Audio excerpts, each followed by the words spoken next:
Hello guys, আজকে আমি কিনেছি হলো ইয়ার মাফ, কিছুটা হেডফোনের মতো দেখতে। তোমরা তো দেখেছই তো হেডফোন কিছুটা ইয়ার মাফের মতো দেখতে, কিন্তু এটা আরেক রকম। হ্যাঁ, এগুলোর মধ্যে তো পার্থক্য আছেই, জানো তো। এর জন্য আমি আজকে এই ব্লগটা নিয়ে চলে এসেছি। আবারও আমি আগের দিন বলেছিলাম যে ব্লগ করব না, কিন্তু আমি তাও করব। আসলে আমি ওইটা মজা করেছিলাম। আসলে তোমরা তো জানোই এই ইউটিউবাররা আর কি একটু মজা তো করতেই পারে ভিউয়ার্সদের সঙ্গে।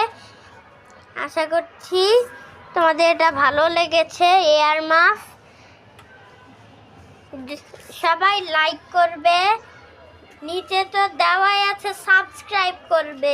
সাবস্ক্রাইব লেখাটা বাটন আছে, ওখানে একটা সাদা বাটন আছে, ওইটাতে ক্লিক করবে, তাহলে আমার চ্যানেলটা সাবস্ক্রাইব হয়ে যাবে।